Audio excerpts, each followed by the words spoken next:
बाबूजी ढोक।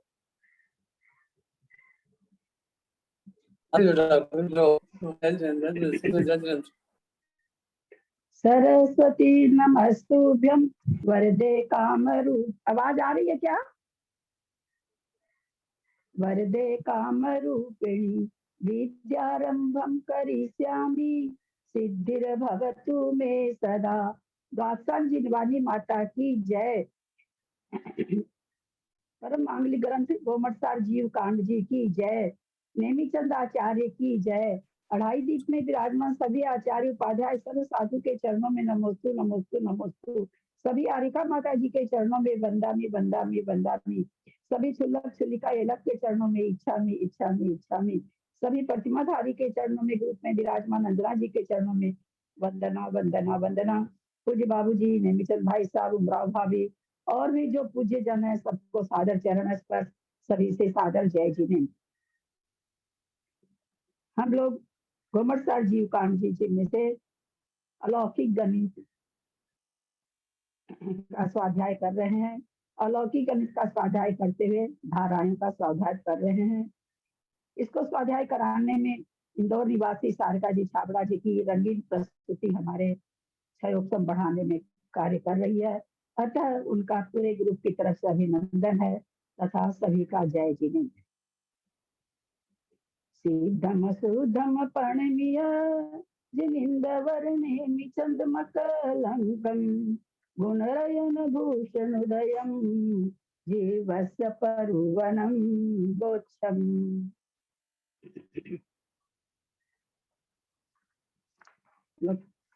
चौदह धारा का स्वाध्याय कर रहे हैं। चौदह धारा का स्वाध्याय करते हुए 11 धारा द्विरूप वर्ग धारा 12वीं धारा, इसका विशेष रूप से स्वाध्याय चल रहा है। स्वाध्याय चलते हुए हमें बहुत सारी भावभाषणा हुई कि कहाँ इकट्ठी के बाद में कितनी दूर जाने पर जघन परित संख्यात स्थान जाने पर जघन परित संख्यात का जगह पर संख्या से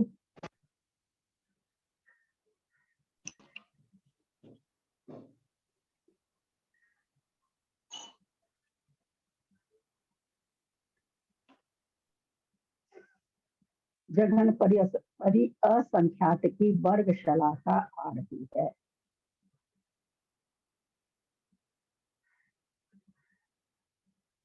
ये जघन्य परित असंख्यात की वर्ग शलाका, जघन्य परित असंख्यात की वर्ग शलाका उत्कृष्ट परित असंख्यात है क्या? जघन्य हमने इकट्ठी का हम केवल ये बार बार इसलिए कि हम लोग के दिमाग में फैल सके कि चीजें कितनी बड़ी है। वास्तव में हम क्या और हम धाराओं में कुछ नहीं समझने बैठे, यही तो समझना चाह रहे हैं कि आखिर में जितनी भी तत्व हैं, पदार्थ हैं, केवल ज्ञान है, आखिर में कितनी कितनी संख्या में है, यही आचार्य बताना चाह रहे हैं। मेरा यहाँ पर प्रश्न है, इकट्ठी के संख्यात स्थान जाने पर इकट्ठी गुना इकट्ठी जो रिजल्ट आया वो ऐसा कितना स्थान गए, संख्यात स्थान हम गए।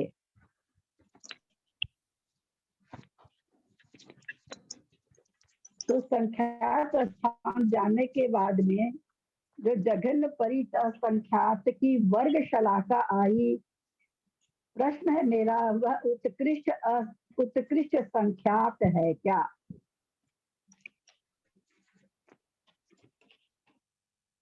मध्यम संख्यात है। क्या है? मध्यम संख्यात है।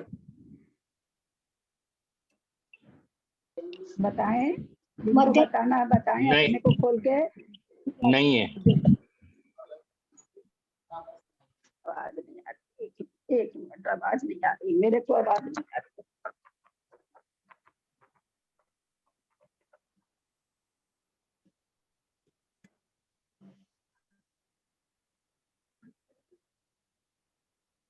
नहीं है चाची जी। हाँ नहीं है, उत्कृष्ट संख्यात नहीं है, उत्कृष्ट संख्यात नहीं है ये। उसके बाद फिर संख्यात स्थान हम आगे गए, जो जघन परित संख्यात के छेद आए वह उत्कृष्ट संख्यात है। क्या संख्यात पूछ रहे हैं, ये ध्यान में रखिएगा। नहीं वह उत्कृष्ट संख्यात है नहीं क्या? नहीं है, नहीं है। फिर संख्यात होना स्थान चाहिए। जाने पर दीदी होना चाहिए, संख्यात स्थान, क्योंकि असंख्यात की आप वर्गशाला का है ना ये। एक मिनट खाली दीदी, क्योंकि सबको ज्ञान होना चाहिए, इसलिए कोई भी चीज आगे की ना बोले, है ना। हम एक एक कदम क्यों चल रहे हैं कि लोगों को एक एक कदम का प्रतिभास हो। सब तरह के लोग हैं, जितना केवल हाँ ना का भी उत्तर देते जाइए आप लोग। फिर जगह परित संख्यात के छेद आ गए, कब आए? संख्यात बार मल्टीप्लाई कर, वर्ग मल्टीप्लाई मतलब वर्ग करते गए तो वर्गशाला का आई। मध्यम संख्या, संख्यात का मतलब मध्यम संख्यात, मध्यम संख्यात बार मल्टीप्लाई करते रहे, वर्ग करते रहे तो छेद आए। फिर मध्यम संख्यात बार वर्ग करते रहे तो जघन्य परित संख्यात का वर्गमूल आया। ये तो उत्कृष्ट संख्यात हो गया ना? नहीं हुआ, नहीं हुआ अभी तक। अभी तक नहीं हुआ। ये आएगा जगत। फिर एक स्थान जाने पर जघन परित संख्यात आ गया, और आप लोग कह रहे हैं अभी उत्कृष्ट संख्यात नहीं आया। फिर इसको एक माइनस करने पर उत्कृष्ट संख्यात आएगा, जघन परित संख्यात। बहुत सुंदर, क्योंकि वो जघन परित संख्यात का वर्गमूल है। अब 4 का वर्गमूल निकालते तो 2 आता है, तो बिल्कुल आधा हो जाता है। तो वो तो कहाँ से आएगा? उत्कृष्ट संख्यात में। बहुत सुंदर उत्तर, क्योंकि जघन परित संख्यात में हम 1 घटाते हैं तो आता है, तो इसलिए वो कोई भी संख्या उत्कृष्ट संख्यात नहीं है। ये विषय इसलिए हम फिर दोबारा ले रहे हैं, केवल ये भाव भाषणा कराने के लिए। उत्कृष्ट संख्यात कितना बड़ा है, हमें कहीं भी सुनने मिले, किसी के द्वारा भी मिले, मेरे जैसी किसी बहन के द्वारा, किसी कि 50 संख्या प्रमाण उत्कृष्ट संख्यात होता है। उनको आप अपनी इस पुस्तक में से ये निकाल के बताना चाहेंगे कि यहाँ उत्कृष्ट संख्यात आता है। और कितना अंक प्रमाण हम बताएं, जब 18 ही 20 इकट्ठी ही जब 20 अंक प्रमाण हो गई, तो अंक प्रमाण हम कहाँ से बताएं? ये अंक प्रमाण बताने लायक हमारे लिए संख्या ही नहीं रही, नहीं तो आचार्य बताते, वो ऐसे लिख के थोड़ी छोड़ते, वो हम जैसे इकट्ठी तक बताए वैसे वहां तक बताते। इसलिए उत्कृष्ट संख्यात हम अंक प्रमाण नहीं कह सकते हैं। यहाँ से हमें ये भाव भाषणा, मैं नहीं बोल रही हूँ, घूमट सर जीवकांत बोल रहे हैं, आचार्य नेमीचंद बोल रहे हैं, मैं नहीं ये बात बोल रही हूँ, क्योंकि इसमें जो है हमारे सामने है। जघन परित संख्यात के बाद में फिर हमने देखा आवली आ रही है। आवली बहुत छोटी हम लोगों के लिए है, क्योंकि चुटकी बजाने में कई आवली निकल जाती है, इसलिए आवली हमारे ज्ञान में आने के लिए बहुत छोटी है। अपने आप में आवली छोटी हो ही नहीं सकती। क्यों नहीं हो सकती? कि जघन परित संख्यात का पावर जघन्य परित संख्यात।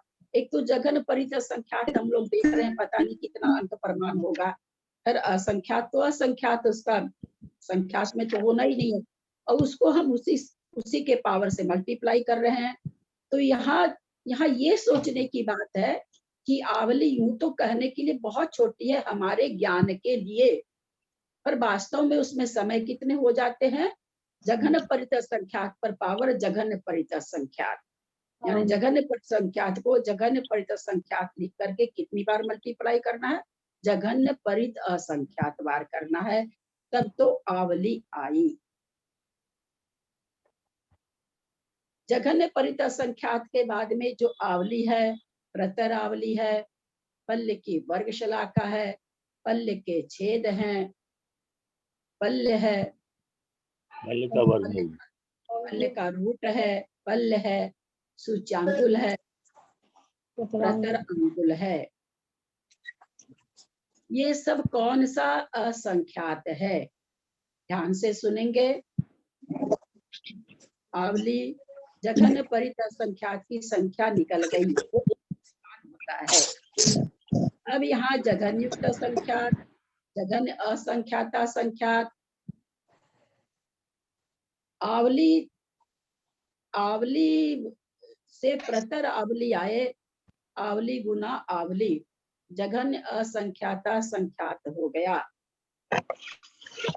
जघन्य युक्ता असंख्यात, उत्कृष्ट युक्ता असंख्यात कहाँ पर चला गया? उत्कृष्ट युक्त असंख्यात कहाँ पर चला गया? जगन असंख्यात, जगन संख्यात, जगन संख्यात आने पर एक माइनस पहले उसका बहुत सुंदर। जघन असंख्याता संख्यात में की संख्या में हम एक माइनस कर देंगे तो उससे हमको क्या आ जाएगा? युक्त संख्या, उत्कृष्ट युक्ता संख्यात आ जाएगा, असंख्यात आ जाएगा। अब यहाँ से असंख्याता संख्यात चल रहा है। पल्ले की वर्ग ध्यान देंगे, थोड़ा सा किसी का कोई म्यूजिक चालू है। अब यहाँ से जघन्य असंख्याता संख्यात हमको पता चल गई। अब पल्ल की वर्गशला का पल्ल के छेद बहुत बहुत स्थान जाने पर आ रहा है ना, बार बार बार बार बार बार वर्ग वर्ग पल्ल की वर्गशला का आई, फिर पल्ल के छेद आए, रूट ओवर पल्ले आया, उच्चांगुल आया, प्रतरांगुल आया, जगत श्रेणी का क्यूब आया, जघन्य परित अनंत की वर्गशला का आई। ये जघन्य परित अनंत की वर्गशला का किसमें आएगा? हमने जो 9 भेद पढ़े हैं उस 9, वैसे तो 18 भेद, हम इसमें संख्यात वाला नहीं बोल रहे हैं। हमने जो 18 भेद पढ़े हैं उस 18 भेद में से जघन्य परित अनंत वर्गशला का तक कौन सा भेद आएगा?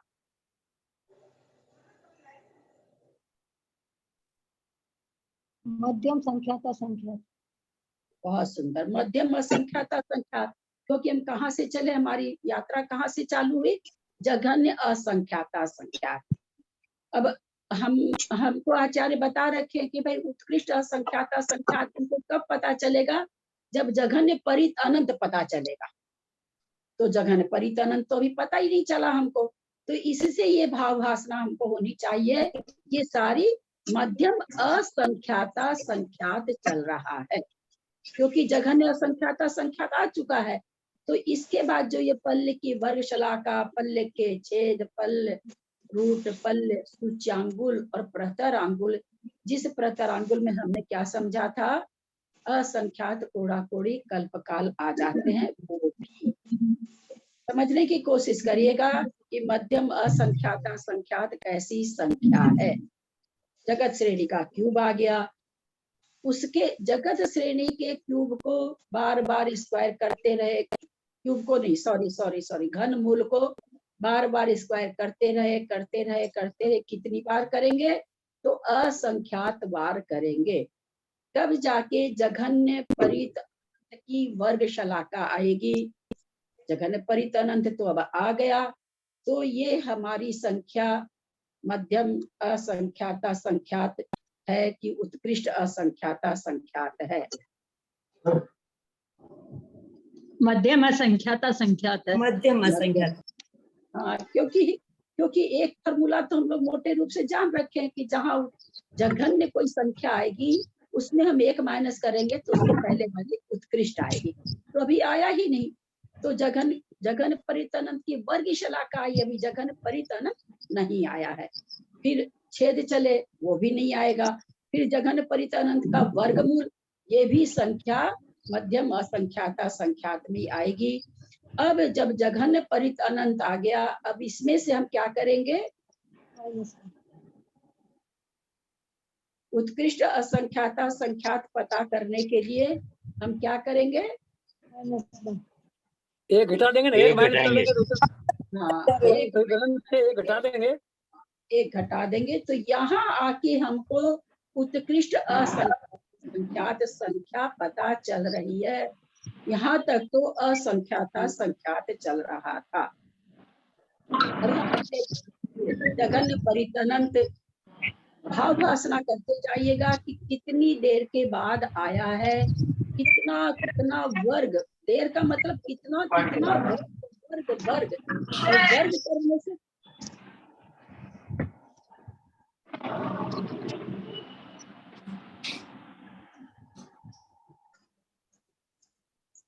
वर्ग करने से संख्या कितनी बढ़ती है ये हम जान चुके हैं। 4 को 4 से जोड़ा 8, 4 का वर्ग किया 16।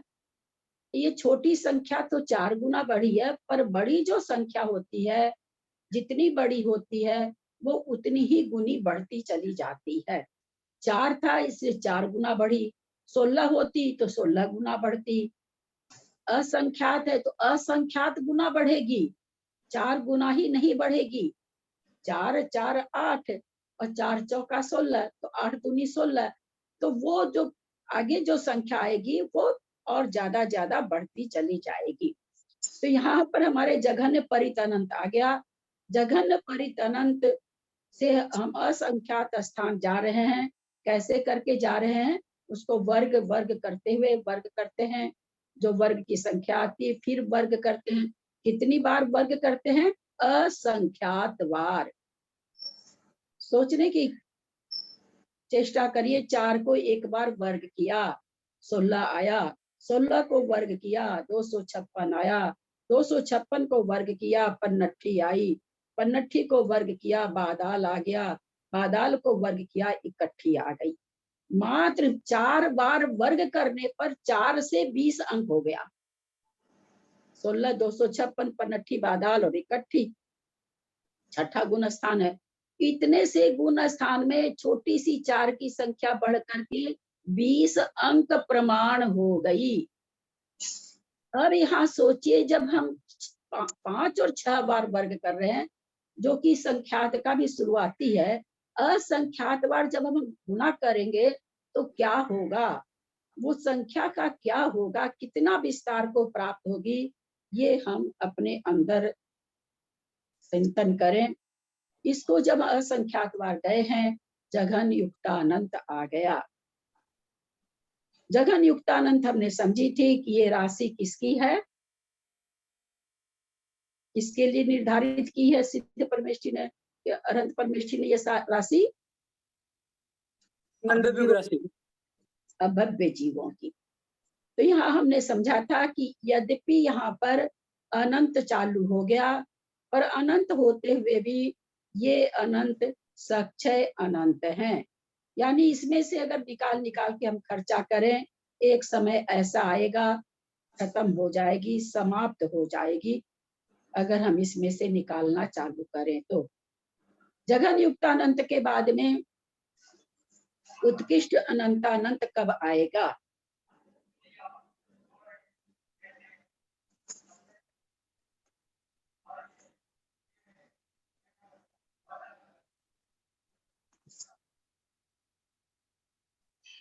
इसके आगे एक स्थान जाने के बाद में एक घटाने पर,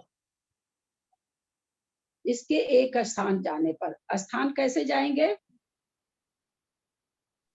वर्गित जगन युक्तासन का को वर्ग करेंगे, वर्ग करेंगे। बहुत सुंदर। जघन युक्तानंत का वर्ग करने पर जघन्य अनंतानंत आया। ये राशि भी इसमें से एक माइनस करने से उत्कृष्ट युक्तानंत हमें प्राप्त हो जाती है। हमने जिस असंख्यात का अनंत का पहले 3 भेद किया गया था, है ना, परित युक्त असंख्यात असंख्यात, वैसे ही परित अनंत, युक्त अनंत और अनंत अनंत, फिर उनका भी 3 भेद किया गया था। अब यहाँ अनंतानंत का ये पहला भेद आया है। उत्कृष्ट अनंतानंत क्या होता है, ये इससे संबंधित नहीं है। हमको ये भाव भाषणा इसलिए करनी है कि हमको कहाँ तक जाना है, हमको उत्कृष्ट अनंतानंत तक जाना है, क्योंकि उसके आगे तो कोई संख्या नहीं है। उत्कृष्ट अनंतानंत क्या होता है, किसकी संज्ञा है, जैसे अभी आप लोगों ने कहा जघन युक्तानंत अभव्य जीवों की राशि है। वैसे उत्कृष्ट अनंतानंत किसकी राशि है? केवल ज्ञान की हुई ना, केवल ज्ञान की राशि हुई। केवल ज्ञान की है, क्योंकि केवल ज्ञान से बढ़ के कुछ भी नहीं, कोई जीव राशि। संख्या नहीं, कोई प्रदेश नहीं, कोई क्षेत्र नहीं, कोई भाव नहीं, जीव सबसे राशि। बड़ा। हाँ हाँ भाई साहब, जीव राशि। नहीं जीव राशि तो हमने ये नहीं पूछा, हमने पूछा कि जैसे जघन्य अनंतानंत यहाँ आया, इसके बाद हम सफर करते हुए चले गए तो उत्कृष्ट युक्तानंत ये सब आएगा, तो सबसे लास्ट में आएगा उत्कृष्ट अनंतानंत। तो अनंतानंत के भी 3 भेद हो जाएंगे, जघन, मध्यम और उत्कृष्ट। तो मेरा प्रश्न ये था कि उत्कृष्ट, जैसे यहाँ पर जघन युक्तानंत को कहा गया अभव्य जीव की राशि है, तो वैसे ही उत्कृष्ट अनंतानंत किसको कहा जाएगा? तो वो केवल ज्ञान है, केवल ज्ञान को उत्कृष्ट अनंतानंत कहा जाएगा। तो हमको कहाँ पहुंचना है सफर करते हुए? उत्कृष्ट अनंतानंत तक पहुंचना है। अब जघन्य अनंतानंत आप सबने कहा इसमें 1 माइनस कर देंगे तो हमको मध्यम युक्तानंत मिल जाएगा, सॉरी उत्कृष्ट युक्तानंत मिल जाएगा, और उसके 20 की सारी राशि मध्यम अनंतानंत। अब ये जघन्य अनंतानंत के बाद में जो हम अनंत स्थान, इतने स्थान, अनंत स्थान जाने पर, यहाँ मेरा यह प्रश्न है, जो अनंत बार गुना कर रहे हैं,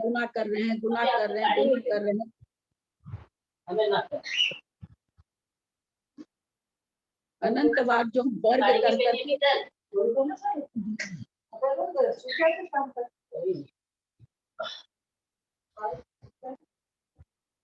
कृपया सभी लोग म्यूट कर लेना। ये जो अनंत स्थान हम लोग गए हैं, तो इसका मतलब क्या समझा जाएगा कि अनंत स्थान वर्ग का आया है, अनंत बार वर्ग किए हैं।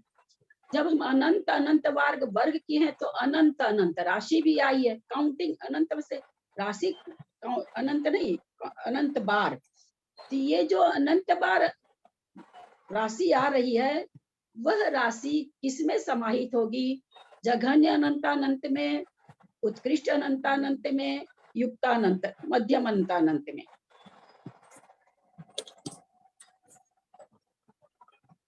मध्यम अनंतानंत। जघन्य, मेरा प्रश्न फिर से समझिए तो भाई जी, विषय बहुत टफ है, हम समझ रहे हैं, फिर बोर्ड पर समझाने से ज्यादा समझ में आता है। जघन्य अनंतानंत के बाद में आचार्य हमें कह रहे हैं, अनंत स्थान जाने पर जीव राशि की वर्गशलाका, अर्धछेद, वर्गमूल। तो हमारा यहाँ पर यह प्रश्न है कि जघन्य अनंतानंत को हम वर्ग करते जा रहे हैं, कितनी बार? अनंत बार।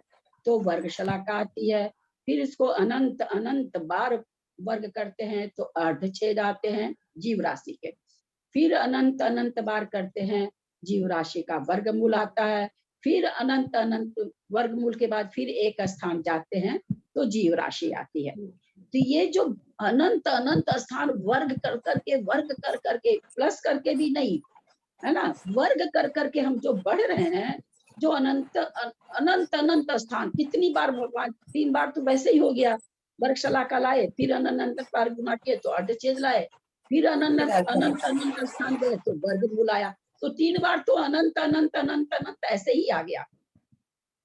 ये जो राशियां आ रही है बीच में, ये किसमें आएगी? जघन्य अनंतानंत में आएगी, मध्यम अनंतानंत में आएगी, उत्कृष्ट अनंतानंत में आएगी। ये मध्यम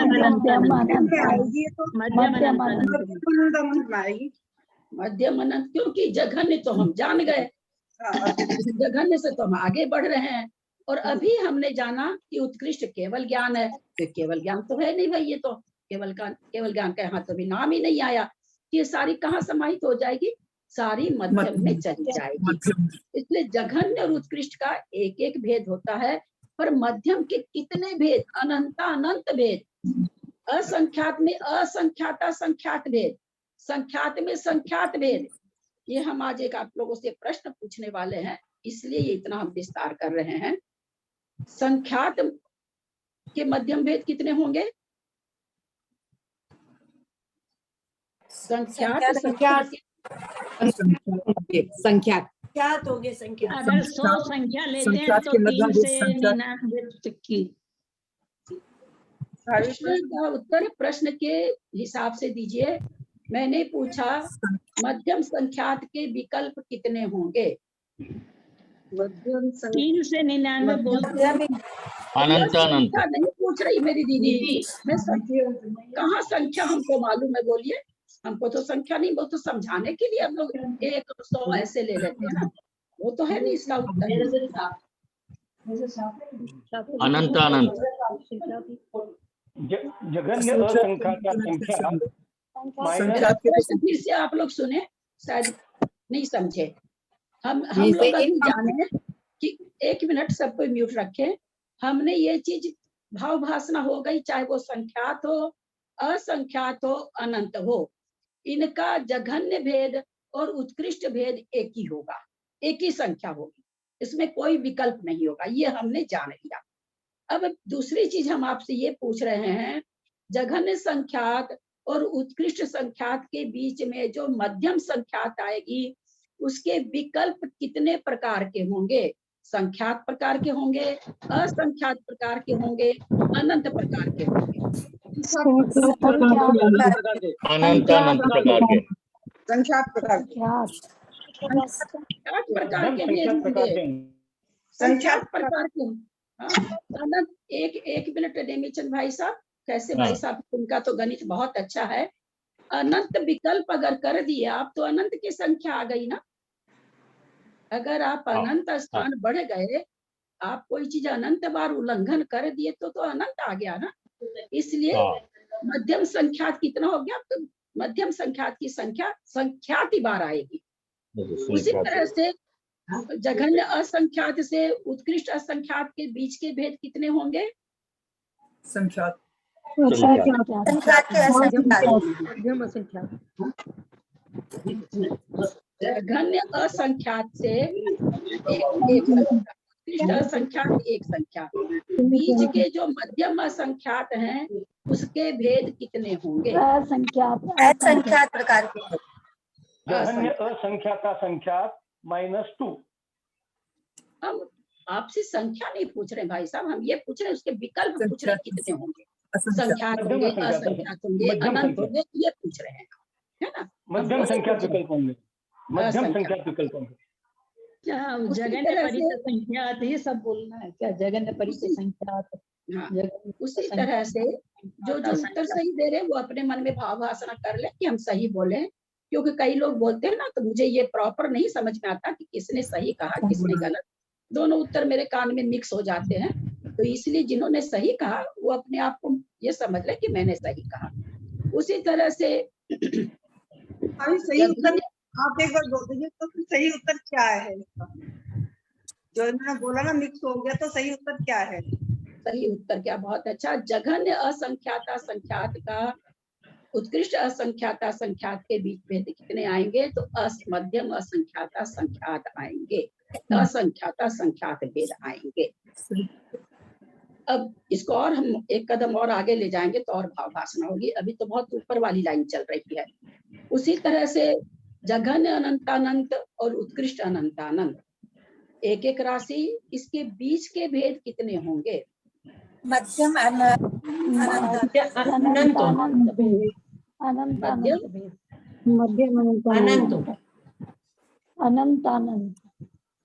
मध्यम अनंतानंत। बहुत अच्छा उत्तर। अब हम लोग वापस रिवर्स होके आइए। जघन्य परित अनंत में और उत्कृष्ट परित अनंत में जो बीच के भेद होंगे उससे जघन्य, ध्यान दीजिएगा, जघन्य परित अनंत और उत्कृष्ट परित अनंत के बीच के भेदों की संख्या और क्या नाम है सो युक्ता जघन्य युक्ता संख्यात और उत्कृष्ट युक्ता संख्यात के बीच के भेद, इसमें किसके विकल्प ज्यादा होंगे? ये केवल हम राशि कितनी महान है उसको समझने के लिए इतना पापड़ बेल रहे हैं, और कुछ नहीं है। मध्यम के विकल्प ज्यादा होंगे। मध्यम के विकल्प ज्यादा होंगे। मध्यम संख्यात के विकल्प मध्यम अनंतानंत मध्यम युक्त अनंत मध्यम युक्त संख्यात के ज्यादा मध्यम युक्त संख्यात के ज्यादा होंगे। तो यहाँ भाव भाषा हमको ये करनी है कि जैसे जैसे हम आगे बढ़ रहे हैं जघन्य और मध्यम के भेद बढ़ते जा रहे हैं। जैसे जघन्य परित संख्यात उत्कृष्ट परित संख्यात के बीच के भेद से युक्त जघन्य युक्त संख्यात उत्कृष्ट युक्त संख्यात के मध्य के भेद ज्यादा हो रहे हैं। विकल्प भेद मतलब विकल्प ज्यादा हो रहे हैं, यानी वहां पर स्थान ज्यादा आ रहे हैं। तो हमने देखा परित से युक्त में आए तो ज्यादा हो गए, युक्त असंख्याता संख्यात में आएंगे तो वहां भी मध्यम के भेद युक्त से भी ज्यादा होंगे, परित से और भी ज्यादा होंगे। समझ रहे हैं मैं जो समझाना चाह रही हूँ पकड़ में सबको आ रहा है ना। मध्यम भेद का हम अल्प बहुत समझ रहे हैं कि मध्यम भेद किस में थोड़े होंगे किस में ज्यादा होंगे, क्योंकि हमने ये तो जान लिया जघन्य एक उत्कृष्ट एक इतना हो गया। अब ये इसमें 14 धारा में जाए जा रहे हैं, मध्यम के भेद जाए जा रहे हैं, तो हम ये समझे तो सही कि मध्यम के भेद किस में ज्यादा है ना। इसी को समझने के लिए आज मेरे को ये लगा कि ये चीज भी इसमें अल्प बहुत भी बताना ही चाहिए। तो हम क्या भाषा करेंगे कि मध्यम परित अनंत के भेद से मध्यम परित संख्यात के भेद से मध्यम युक्त संख्यात के विकल्प ज्यादा होंगे। मध्यम युक्त संख्यात से मध्यम असंख्याता संख्यात के विकल्प ज्यादा होंगे। फिर असंख्याता से अब हम तीनों में करें, तीनों में तुलना करें, तीनों माने संख्यात असंख्यात और अनंत में, तो सबसे बड़ा मध्यम के विकल्प कहाँ पर आएंगे? सबसे बड़े मध्यम के सबसे बड़े मतलब ज्यादा, काउंटिंग में ज्यादा, बड़ा मतलब ऐसे बताने काउंटिंग में ज्यादा कहाँ पर मध्यम के विकल्प आएंगे? एक मिनट किसी को समझ चलिए। सुमति जी की आवाज आई है? हाँ अनंत में अनंत में उत्तर से अनंत आएंगे। मैंने कहा ना कि मैं नाम पुकार रही हूँ। हाँ एक प्लीज सब ना बोले, प्लीज रिक्वेस्ट आप लोगों से। सुमति देवी जी आप बोलिए, बस बोल के तुरंत अपने को म्यूट कर लीजिए। मैंने अनंत बोला, अनंत। हाँ ठीक है, म्यूट करिए। चलिए बीना जी बोलिए। अनंत से अनंत तक के विकल्प ज्यादा आएंगे। चलिए और बोलिए, कौन? मंजू जी बोलिए। मंजू जैन दिल्ली। इसमें अनंत में सबसे ज्यादा अनंत की राशि है, तो उसमें मध्यम के ज्यादा भेद आए, विकल्प ज्यादा मिले। जेठी भाई साहब बोलिए। मध्यम अनंत के विकल्प ज्यादा रहेंगे। तो सबसे ज्यादा यहाँ कितने विकल्प आएंगे? अनंत विकल्प आएंगे। असंख्यात में असंख्यात विकल्प आएंगे, संख्यात में संख्यात विकल्प आएंगे। परित संख्यात में कितने आएंगे? परित संख्यात के भेद, परित संख्यात भेद आएंगे। युक्ता संख्यात में युक्ता संख्यात भेद आएंगे। असंख्याता संख्यात में असंख्याता संख्यात विकल्प आएंगे। ये बस ये बात सबको समझ में आ गई ना? आ गया। तो सबसे बड़ा विकल्प हो गया अपने पास जघन्य अनंत से लेकर के उत्कृष्ट अनंत के बीच वाला। जब तीनों में देखते हैं तब फिर अगर खाली अनंत में जब हम आएंगे तो सबसे बड़ा विकल्प कौन सा हो जाएगा? जघन्य अनंत से लेकर के उत्कृष्ट अनंत के बीच के मध्यम भेद। इस 13 जो हमने 13 राशि जानी है, उस 13 राशि में सबसे ज्यादा विकल्प 21 राशि में सबसे ज्यादा जो भेद होंगे, विकल्प होंगे, जघन्य अनंत से लेकर के उत्कृष्ट अनंत में जो मध्य है उसके भेद ज्यादा होंगे। कारण पकड़ में आ रहा है ना सबको?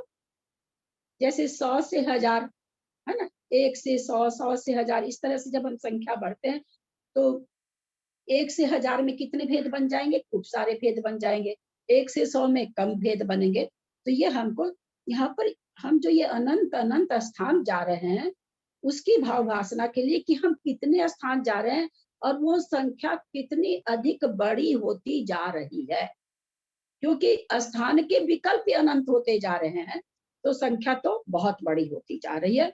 इसको समझने के लिए हम लोग ये करे हैं अभी। अब यहाँ आ गई जीव राशि।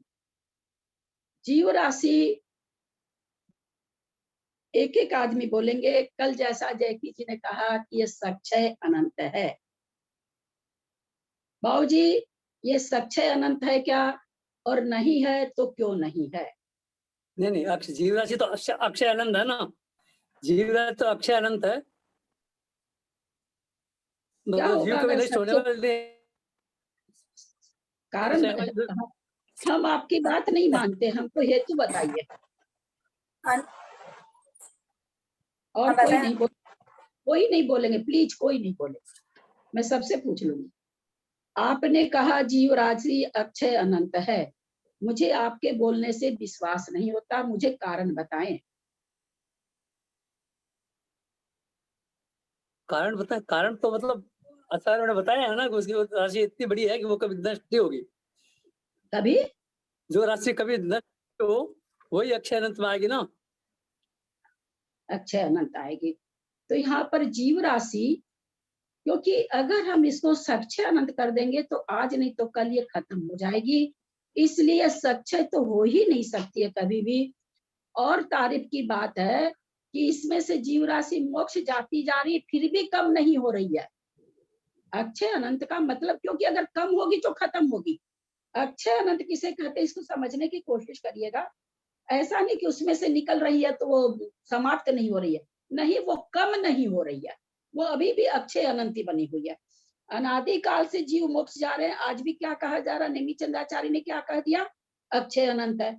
और नेमी चंद्राचार्य तो अभी के हैं, उसके पहले 24 भगवान हम लोग समझ लें और पहले के नहीं समझे तो भी समझिए ना कि कितने कहाँ कैसे बैठेगी। हर काल में मोक्ष जाते जा रहे हैं, 6 महीना 8 समय में जाते जा रहे हैं। तो आदिनाथ भगवान की भी दिव्य ध्वनि कही कि अक्षय अनंत है, महावीर भगवान की भी दिव्य ध्वनि कह रही है अक्षय अनंत है, और इतने जीव बीच में से निकल गए। तो अक्षय अनंत मतलब कितना भी निकालो फिर भी कम नहीं हो, जहां कम हुई वहां खत्म। इस अनंत को समझने की कोशिश करिएगा, भाव भाषा चिंतन करने की कोशिश करिएगा कि कोई ऐसी चीज कैसे हो सकती है कि हम उसमें से निकाल रहे हैं, तो कुछ तो कम होनी चाहिए ना। जैसे सागर में से 1 घड़ा निकाल लिए, 20 घड़ा निकाल लिए, 100 घड़ा निकाल लिए, बताएं सागर का पानी 1 इंच नीचे आता है क्या? हम निकालने के बाद वहां खड़े रहे इंची टेप डाल करके, आधा इंच पानी भी नीचे नहीं जाता है। तो अक्षय अनंत का मतलब ये नहीं है कि भाई निकल रही है तो खत्म नहीं, कम नहीं हो रही है, खत्म तो होगी ही नहीं, कम भी नहीं हो रही है, उसको अक्षय अनंत कहते हैं। इस चीज को हम लोग यहाँ पर समझें। अब यह कि अक्षय अनंत कहाँ से शुरू हुआ, तो आचार्यों ने खुलासा कोई जगह नहीं दी है, पर जघन्य अनंतानंद और जीव राशि के बीच में कहीं न कहीं हो सकता जीव राशि के पास आते आते ऐसी संख्या हुई हो, अथवा जघन्य अनंतानंत में कुछ वर्ग होने के बाद शुरू हुई हो। ऐसा कुछ भी नेमी चंद्राचार्य ने इंगित नहीं किया है, लेकिन ये पक्की है कि जीव राशि अक्षय अनंत है। अब इसके कह रहे अनंत अनंत स्थान जाने पर पुद्गल की राशि, वर्गशला का अर्धछेद वर्गमूल। अब ये पुद्गल कितने हैं? जीव राशि ही पकड़ में नहीं आ रही है, पुद्गल तो और भी ज्यादा हैं। फिर उसको ठीक वही प्रक्रिया के द्वारा हम आगे आते हैं। तो 3 काल के समय, सीधी सी यहाँ प्रश्न खड़ा हो जाता है कि इसका मतलब तो समय की बाउंडिंग हो गई। नहीं, समय की बाउंडिंग नहीं हुई। इसलिए नहीं हुई कि जिस तरह से जीव राशि की बाउंडिंग नहीं हुई, उसी तरह से काल की भी बाउंडिंग नहीं हुई। यहाँ केवल ये बताया जा रहा है कि किससे किसकी राशि ज्यादा है। यहाँ ये नहीं बताया जा रहा है कि भी यहाँ से काल शुरू हुआ और यहाँ खत्म हो जाएगा। ऐसी भाव भाषण आचार्य नहीं करा रहे हैं, केवल बताना चाह रहे हैं कि भाई संख्या जब हम जहाँ हम केवल ज्ञान के पास पहुंचने जा रहे हैं, तो बीच में हम कौन कौन सा स्थान उल्लंघन करते हुए आ रहे हैं, तो वो कौन कौन सा स्थान है, किससे किससे अल्प बहुत होते हुए हमारा केवल ज्ञान आ रहा है, वो बताना चाह रहे हैं। ये नहीं बताना चाह रहे हैं कि काल के समय की एक बाउंडिंग हो गई कि यहाँ से शुरू हुआ यहाँ खत्म हुआ। क्योंकि पुद्गल वगैरह में तो हम लोग को लगता है कि हाँ यहाँ से पुद्गल हुआ यहाँ खत्म हो गया, जीव यहाँ था, इतने जीव हैं, इतने पुद्गल हैं। समय को कैसे करें कि किसी की भी राशि अक्षय अनंत राशि की न शुरुआत होती है न अंत होता है, उसकी शुरुआत भी नहीं होती। तीन काल के समय जाने पर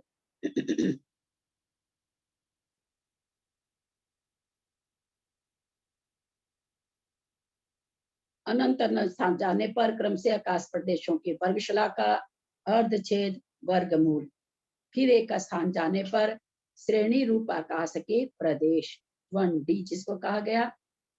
आकाश के प्रदेश, आकाश में लोकाकाश अलोकाकाश दोनों मिला के जो होता है उसको आकाश कहते हैं। यहाँ पर भी वही चीज दिमाग में आती है। तब तो फिर जब कहते हैं श्रेणी रूप आकाश के प्रदेश, तो कहीं एक नीचे बहुत नीचे हम जाएंगे, वहां एक बिंदी करेंगे और एकदम ऊपर चले जाएंगे, एक बिंदी के लास्ट में करेंगे, ये सारे आकाश के प्रदेश हो जाएंगे। नहीं, यहाँ पर भी केवल ये भाव भाषणा कराई जा रही है कि भाई इससे भी ज्यादा आकाश की एक श्रेणी में प्रदेश ज्यादा है, इसका भी कोई अंत नहीं, कोई शुरुआत नहीं, केवल 3 काल के समय से ये ज्यादा है। यहाँ बताने का केवल इतना ही औचित्य है। ये 1D क्या हुआ? 1D? हाँ, 1D लिखा ना, 1D, ये 1D हाँ, क्या हुआ? आगे लिखा ना, वन ब्रैकेट में डायमेंशन 1D। माने एक दिशा में, डायमेंशन माने एक दिशा में, सीधी एक नीचे से लेके ऊपर तक आकाश के प्रदेश सीधा। फिर प्रतर आकाश के प्रदेश 2D 2 डायमेंशन यानी लंबाई गुना चौड़ाई। तो आकाश के प्रदेशों की संख्या वर्ग रूप संख्या लंबाई गुना चौड़ाई। थोड़ा सा ये कैसे आया है ये ध्यान में रखते जाएं। ये जो श्रेणी रूप आकाश के प्रदेश कितना चल करके हम आए हैं, वर्ग वर्ग वर्ग अनंत अनंत वर्ग अनंत अनंत बार वर्ग अनंत अनंत बार अनंत अनंत की हमारी सारे स्थान चालू हो गए हैं। तो कितना जाने पर श्रेणी के आकाश के प्रदेश आए हैं, प्रतर आकाश के प्रदेश आए हैं। उसके बाद कह रहे हैं अनंत अनंत स्थान जाने पर धर्म अधर्म गुरु लघु गुण के अविभाग प्रतिच्छेद वर्गशला का अर्धछेद वर्गमूल, फिर इसके अगुरु लघु गुण के अविभाग प्रतिच्छेद आ रहे हैं। यानी एक गुण के जो अविभाग प्रतिच्छेद है वो कितने अधिक हैं कि प्रतर आकाश के बाद में कितना कितना वर्ग करते हुए फिर उसके अगुरु लघु गुण के अविभाग प्रतिच्छेद आ रहे हैं। ये एक गुण के अविभाग प्रतिच्छेद है। अगुरु लघु गुण को हमने समझा, एक तो नामकरण का है अगुरु लघु गुण जो हम लोग में सब में है, जो क्या काम करता है वो न हमको इतना भारी होने देता है कि नीचे चले जाएं, न इतना हल्का रखता है कि हम ऊपर आकाश में उड़ जाएं। नामकरण का जो अगुरु लघु गुण है उसका यह कार्य है। उसके बाद अगुरु लघु गुण सभी शुद्ध द्रव्य में होते हैं, जिसके कारण उनके और जो अनंत गुण हैं उसमें सटगुण हानि वृद्धि करके उस द्रव्य को कुटस्थ नहीं होने देते हैं। तो तीसरा सामान्य गुण, जब द्रव्यों का सामान्य गुण बताया जाता है, प्रदेशत्व, प्रमेयत्व, अस्तित्व, आपको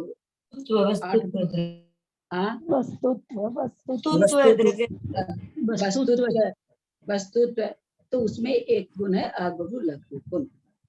तो इस तरह से हमने जाना कि अगुरु लघु गुण इतने तरह से जानने में आता है। इसका अलग अलग जो सटगुणी हानि वृद्धि हो रही है, सटगुणी हानि वृद्धि किसमें होती है? उस द्रव्य में जो गुण होते हैं उसमें होती है। हमारे में भी जीव द्रव्य है और अजीव द्रव्य भी है हमारे पास। तो जो हमारा जीव और अजीव द्रव्य है क्योंकि षटगुण हानि वृद्धि ज्ञान में होती है, केवल ज्ञान में भी होती है। तो हमारा जो भी ज्ञान है, मति श्रुत ज्ञान है, उसमें भी षटगुणी हानि वृद्धि हो रही है। ये हम लोग अपने अनुभव से कई बार जानते हैं, कभी बहुत उघाड़ होता है, कभी कम उघाड़ होता है, ये हमारे अनुभव में आता है। यहाँ मेरा प्रश्न है, मैं समझा चुकी हूँ, इसलिए इस प्रश्न को कर रही हूँ। जो हमारे ज्ञान गुण में जो भी वृद्धि हानि हो रही है, वह क्या अगुरु लघु गुण के कारण हो रही है क्या? कषाय के कारण ज्ञान में भी हो रहा है ना, हमारे संसारी जीवों के, तो आपने बताया ना कषाय से हमारे षटगुणी हानि वृद्धि हो रही है ना, कल आपने बताया। हमारे ज्ञान में जो हानि वृद्धि हो रही है, वो हमारे कषाय के जो असंख्यात लोक प्रमाण अध्यवसाय स्थान है, उसके चलते हो रही है। क्योंकि अगुरु लघु गुण शुद्ध द्रव्यों में षटगुणी हानि वृद्धि करता है।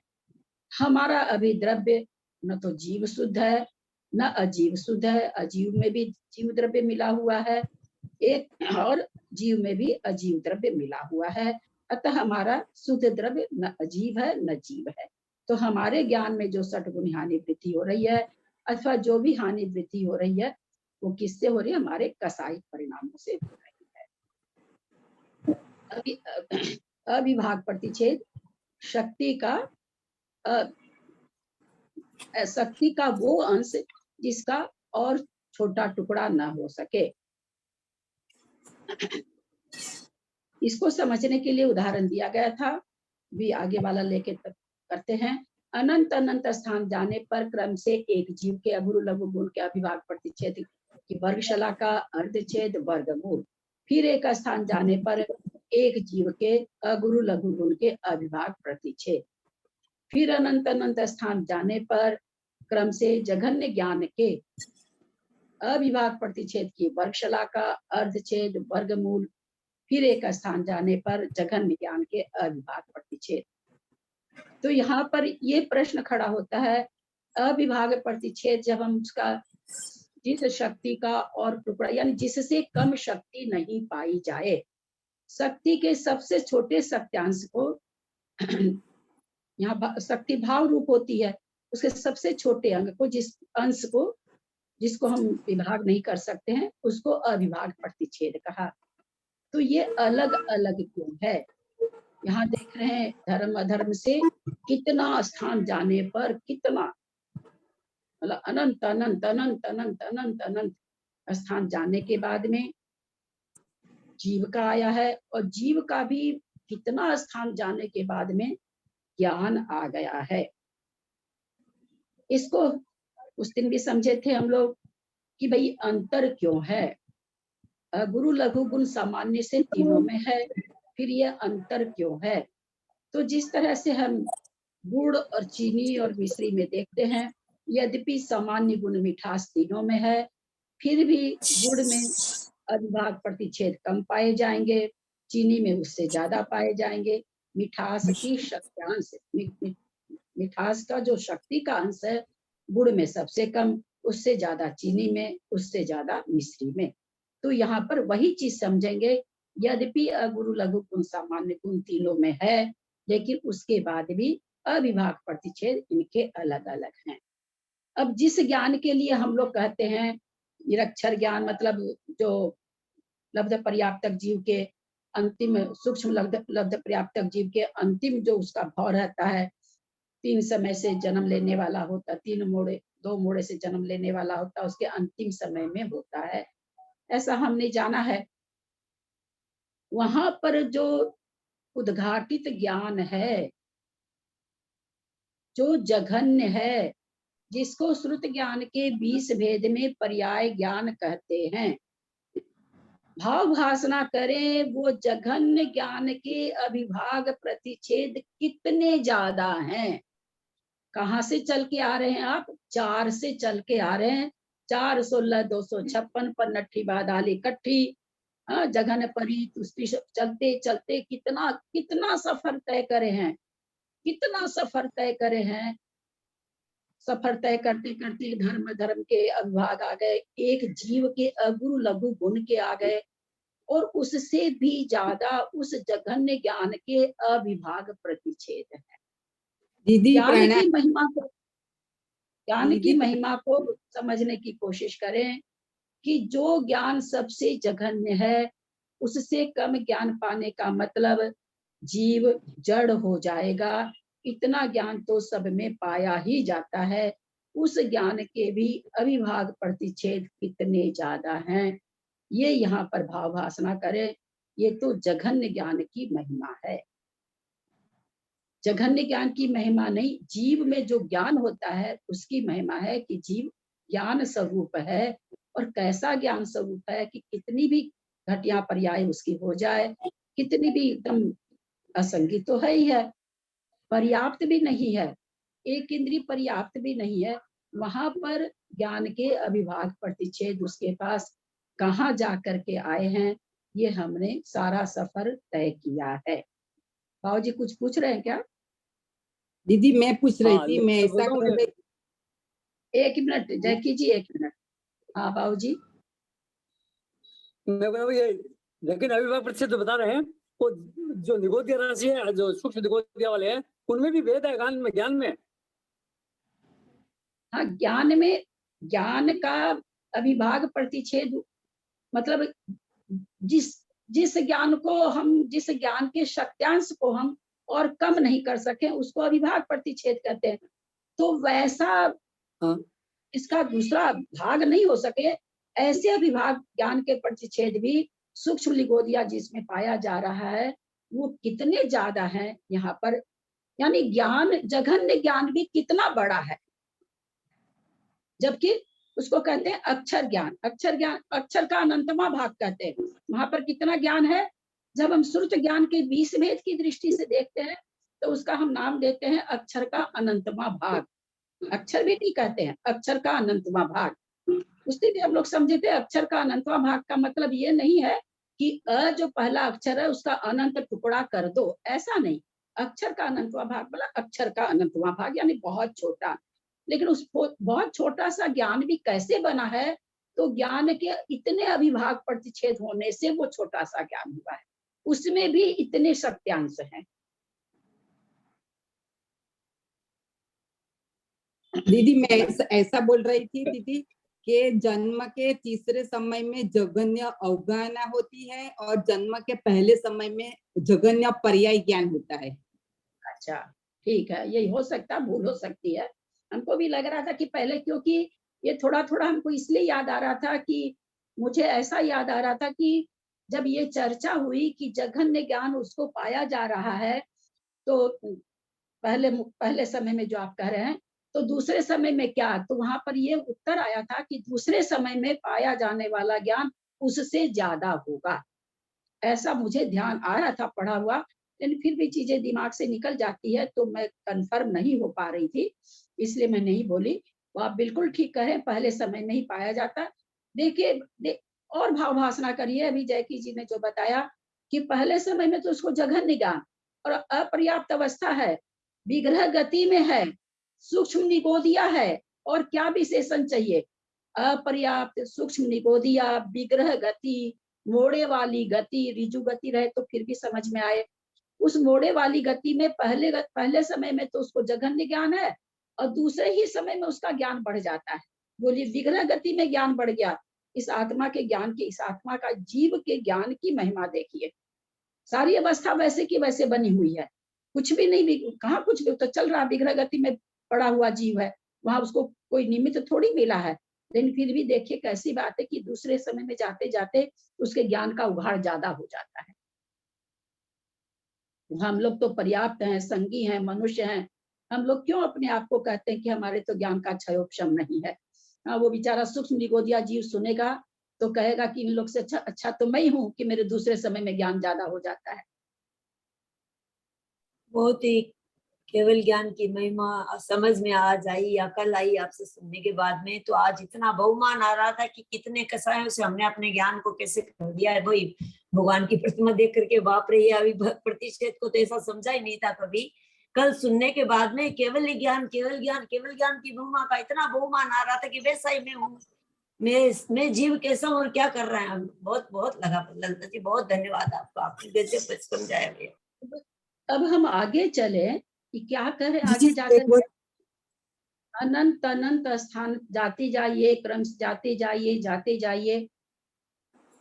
यहाँ पर एक चीज बताने वाले हैं तो ध्यान से सुनिएगा। क्या लिखा हुआ है? जघन्य छायिक लब्धि के अविभाग प्रतिच्छेद की वर्गशला का अर्धछेद वर्गमूल एक स्थान जाने पर जघन्य छायिक लब्धि के अविभाग प्रतिच्छेद। छायिक लब्धि, छायिक सम्यक्त, छायिक लब्धि, 9 छायिक लब्धि होती है 5 अंतराय वाली, और छायिक सम्यक्त, छायिक ज्ञान, छायिक दर्शन, छायिक चारित्र। छायिक सम्यक्त की जो लब्धि के जो लब्धि छायिक, यहाँ पर तो इन्होंने खाली जघन्य छायिक लब्धि लिखा है। जघन्य छायिक लब्धि के सबसे कम अविभाग प्रतिच्छेद वही छायिक ज्ञान मनुष्य में, छायिक सम्यक तो मनुष्य में पाया जा रहा है, वही छायिक सम्यक तो त्रियंच में पाया जा रहा है, भोग भूमि में। मेरा आप लोगों से यहाँ एक प्रश्न है, पहले इससे आगे समझाऊं क्योंकि कई चीज दिमाग से निकल जाती है। छायिक सम्यक दृष्टि त्रियंच कर्म भूमि में पाया जाता है कि नहीं? पाया जाता है। नहीं पाया जाता, नहीं पाया जाएगा, साइड समय दृष्टि नहीं होगा। नहीं पाया सहायक जाता। समय व्यक्ति वो आपको भूमि में पाया जाता है। नहीं उसको यदि हाँ बोलिए, और कोई कुछ बोलना चाह रहे हैं? छायिक सम्यक दृष्टि भूमि में नहीं पाया जाता, भोग भूमि में ही पाए जाएंगे। हाँ, कर्म भूमि में नहीं पाए जाएंगे, भोग भूमि में ही पाए जाएंगे। भोग भूमि में पाए जाएंगे। हाँ, भूमि में पाया जाता इसका कारण क्या है? कारण कौन बताएंगे? कारण मैं बताऊंगी। कारण इसका ये है, जब कोई त्रियंच छायिक समय व्यक्ति, जब कोई मनुष्य त्रियंच की आयु बांध देता है और वो छायिक समय व्यक्ति होता है, तो वे भोग भूमि में जाके कर्म भूमि का त्रियंच ना होकर वे भोग भूमि का त्रियंच हो जाता है। ठीक है, ये भी कारण है कि पहले त्रियंच आयु बांध लिया। अब जैसे राजा श्रेणी नरक बांध लिए तो नरक में पड़े हैं, छायिक होने के बाद भी। अपने नेमिचंदाचार्य कर्मकांड जी में उन्होंने देशना दी कि एक सम्यक तो ऐसी चीज है, चाहे वो छायोपशमिक हो, प्रथमोपशम हो, छायिक हो, यह किसी भी आयु के बंधने पर, किसी भी आयु की, एक तो अपने जो भोग रहे हैं ये तो आयु की सत्ता है ही है हमारे सत्व में, एक और आयु की सत्ता हो गई, देव की हो गई, नरक की हो गई, अथवा त्रियंच की हो गई, तो भी छायिक सम्यक तो प्राप्त किया जा सकता है।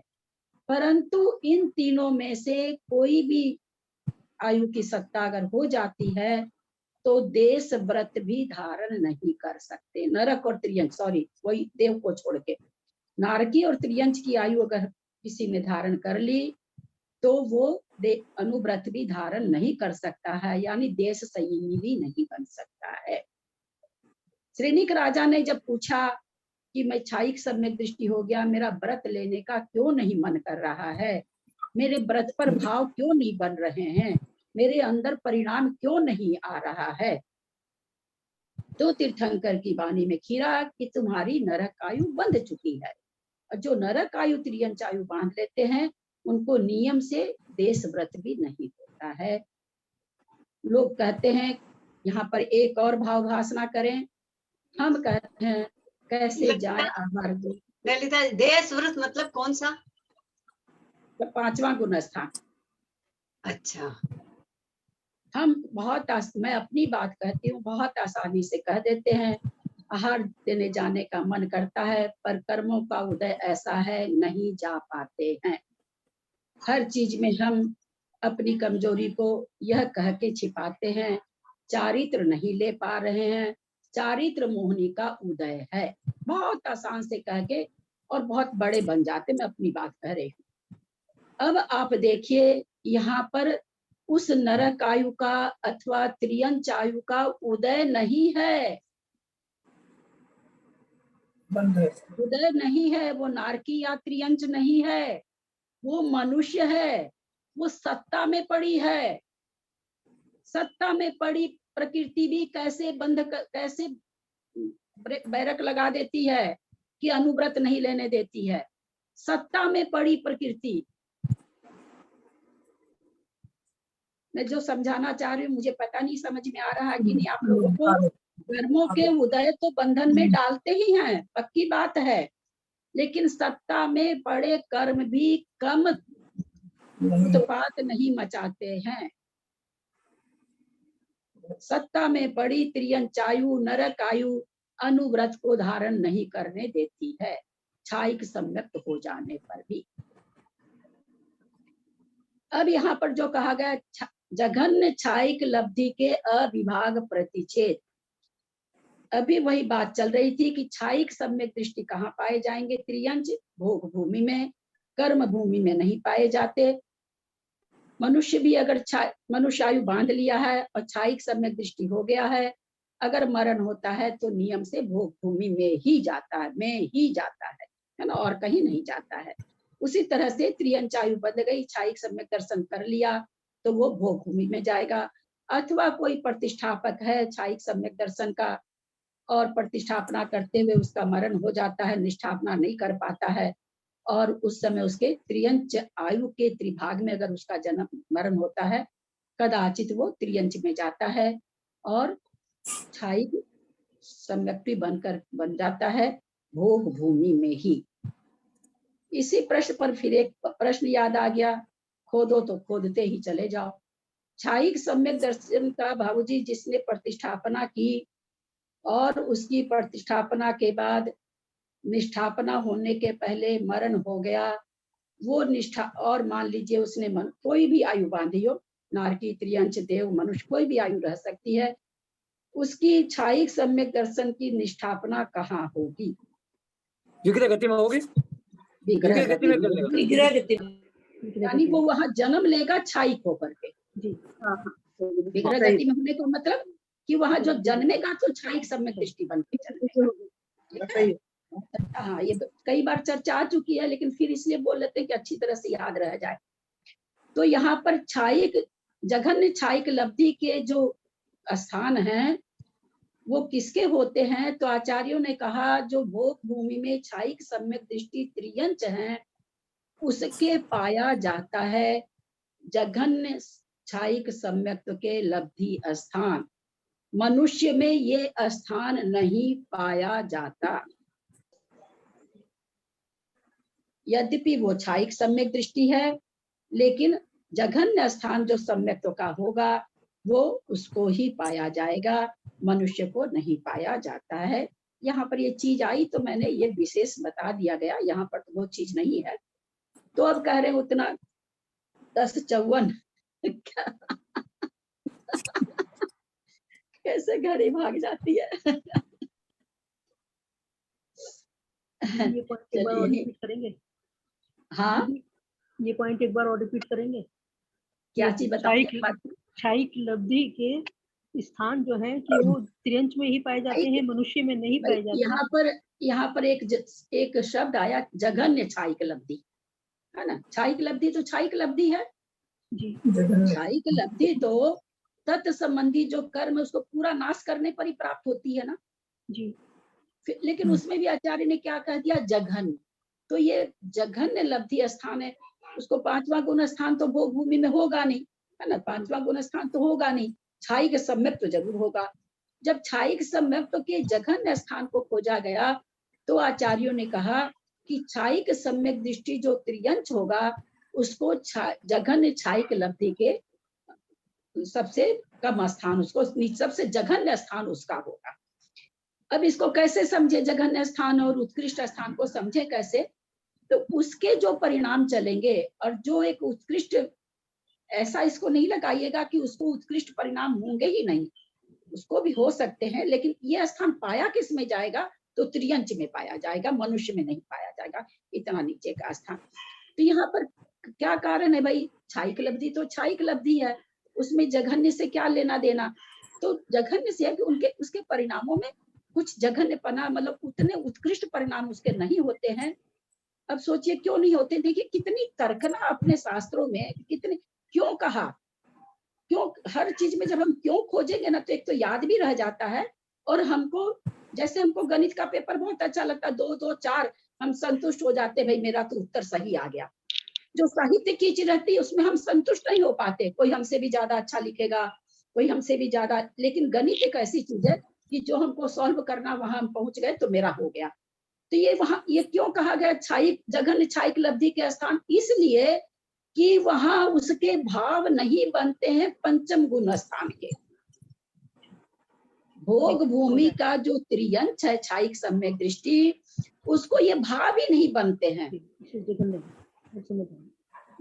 वही क्षायिक सम्यक दृष्टि अगर मनुष्य है कर्म भूमि में, तो उसके लब्धि स्थान कैसे रहेंगे? बहुत ऊंचे रहेंगे। वो आगे बढ़ने के लिए 5वां गुण स्थान करेगा, 6ठा 7वां जो भी करेगा, तो वहां पर उसके हो ही नहीं सकते हैं, उसके परिणाम वैसे हो ही नहीं सकते हैं। इसलिए क्षायिक सम्यक के सबसे नीचे वाले जघन्य स्थान किसको पाए गए? त्रियंच में पाए गए। नरक में भी तो नहीं होता ना, नारकी जीव के भी नहीं होता है।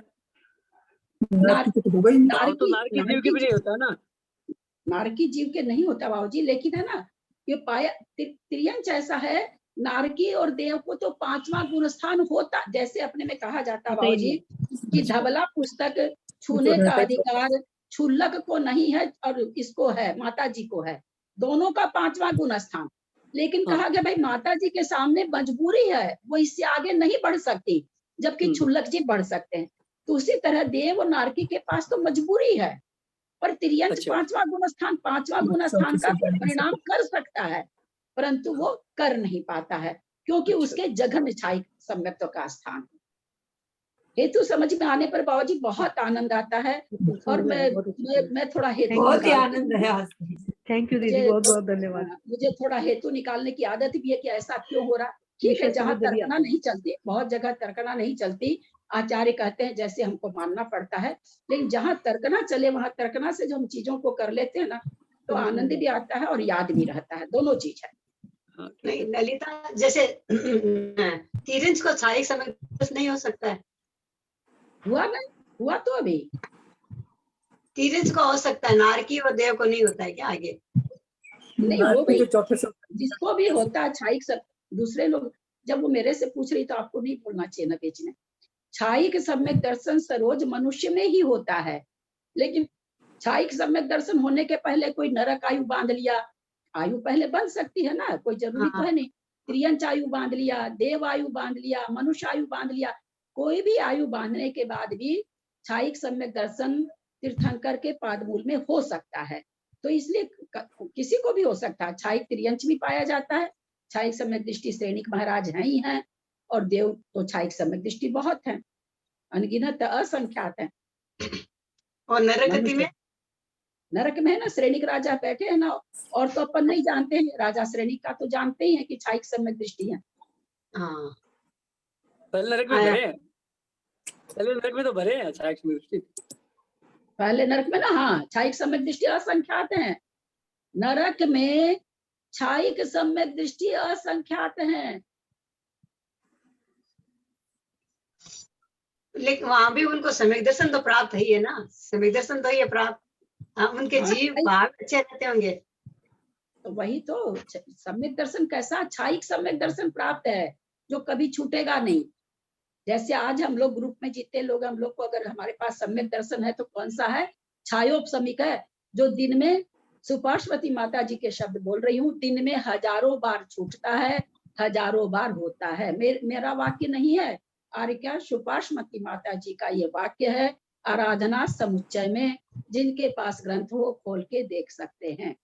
दिन में हजारों बार छायोपसमिक समय, हम लोग अगर छायोपसमिक सम्यक दृष्टि है, हमारे हजारों बार छूट सकता, छूटता ही है, ऐसा नहीं लगाना, छूट सकता, नहीं भी छूटे तो हम लोग का सम्यक जो क्षायिक सम्यक दर्शन होता है ना, वो छूटता नहीं है, हमेशा बना रहता है। दीदी जिसको होता है उसको पता चलता है। इसका उनको मैंने नहीं एक पता। दिन, आप दोनों समय का क्लास करी बताइए तो इसका एक दिन मैंने समझाया था कि छायिक सम्यक दृष्टि को यह पता चलता है क्या कि मैं छायिक सम्यक दृष्टि हूँ? नहीं पता हाँ, चलता है। बताइए नहीं उसका पूरा चलता। उत्तर बताइए। गर्दन हिलाने से थोड़ी हो गया, उनको नहीं मानेंगे। आप बोले ना, हमने आपसे पूछा, हम नहीं मानेंगे, हमको पूरा बताइए। आपको गर्दन हिलाने से हम थोड़ी मान जाएंगे कि नहीं होता। तो तर्क ये दीजिए। नहीं, पद्म उनको नहीं पुराण में पता। एक घटना आई है। उस जीव को पद्म नहीं पुराण पता चलता कि मैं छायिक सम्यक दृष्टि हूँ।